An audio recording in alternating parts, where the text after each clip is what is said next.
Hey, this is John Carlos, and I'm here with a look at the DC Legion of Collectors box themed to Batman, the animated series. Batman, the animated series, is my favorite translation of Batman from the comics to another medium. More than any other movie, or even the Adam West show, the animated series is my favorite. So I'm really excited that DC and Funko picked this as the theme for the box. And I already love the patch and pin. Look at that patch. How freaking great is that? Like, I get a lot of these patches in like Star Wars and Marvel boxes and whatnot, and I think they're cool, but I never think, oh, I'm going to put that like on a jacket or something. But I'm going to put that freaking patch on a jacket or something. We got Catwoman here. There we go. Looks really good. Again, that's a really fun looking pin, and I like that it's not just a close-up of her face, but you get a sense of like her costume. It's like a mid-torso, like a bust. Alright, now we already know what one of the pops are. Maybe you don't, but like a lot of us do because they're using that image for like the promotional stuff. But I don't know anything else in here aside from that one pop. But there is a comic on top. Well, first there's a little card that shows you all the stuff that's in it. We get the comic, which is great because I love when the comics they include have artwork. That's, I mean, it's always going to be exclusive artwork, but I like that it's pop artwork. It's a Funko box, give me Funko stuff. If I'm not mistaken, I mean, the shirt is in the bag here, but this looks like it's just the animated series logo. I can't tell if it's popified or not. Yeah, it is. But how cool is this? The animated series in pop style. That's maybe one of the coolest Funko shirts I've ever seen ever. So that's amazing. Here's the pop we knew about. It's Mr. Freeze. I'll show you the dorb and then we'll discuss, because there is a dorb in here. Well, and the inside of the box has artwork from the animated series characters on it. But yeah, so we have this dorb. And it is the Batmobile from the animated series. Trying to shoot it so you don't... there we go.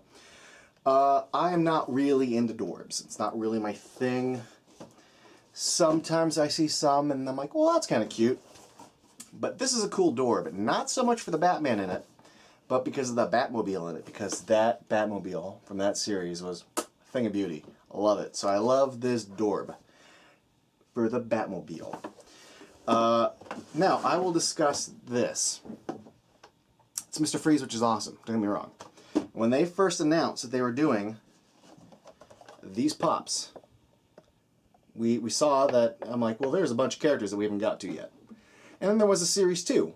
And we got Catwoman and Riddler. We got some really good characters. But you know who was missing from there? In my opinion, more so than Mr. Freeze, even more so than Man-Bat, who we're getting as a San Diego Comic-Con exclusive. Two-Face.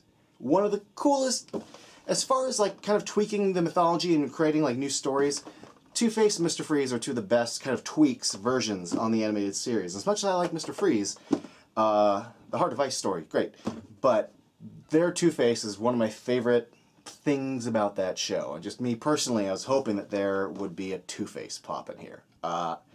Not like I'm bitching, complaining, but that was just my hope. Side note though, while we're talking about Mr. Freeze, Funko did something really cool. Instead of the usual, hey look, here's the pop that comes in the box, we're just going to ruin the surprise for you. Instead of that usual thing they do, they announced this pop via an article that said, click here to see the spoiler. And a lot of media outlets also would cover it by saying like they announced a spoiler image. I thought that was a really cool approach. That way they could put the information out there, but not ruin it for people like me, who like to know what's in the box. And then like a week later, they just started using the image in all the promotions anyway. So like, what was the point of doing a little spoiler pretext when you're just going to ruin it for everybody like a week or two later? Whatever. I just like my boxes to be a surprise, so people don't care. But as a fan of Mr. Freeze, I like this. Tracy and I were getting the... all like the females, because she loves Poison Ivy and Harley and Catwoman and Batgirl. But for some reason, I'm just not too keen on the design of Batman and Robin and Joker, so I didn't get them. I don't... Actually, Robin's pretty cool, but like not enough to get them. So I'm not getting a lot of the male villains or really any of the male characters. But this one, I mean, aside from duh, if you know me, then you know I'm a sucker for exclusivity. But besides that, I think Mr. Freeze is one of the more dramatic and strongly depicted villains on that show, as far as, you know, his backstory. And this makes for a really cute pop in the way that I think the Joker pop doesn't. So I like this. Look for a review of this on my channel in a few days. I like the Dorb. The patch is dope. The pin is really cool. But this shirt's where it's at. So yeah, I think this is totally worth the money as a fan of the animated series. I just wish maybe instead of this Dorb, we had 2 pops in here. I love when they come with 2 pops. Could you imagine this and Two-Face together? It'd be amazing. Anyway, that's it. I like this. Thanks for watching. If you want, follow me on Instagram and Facebook and all that stuff, and subscribe to me here on YouTube. Or don't, whatever.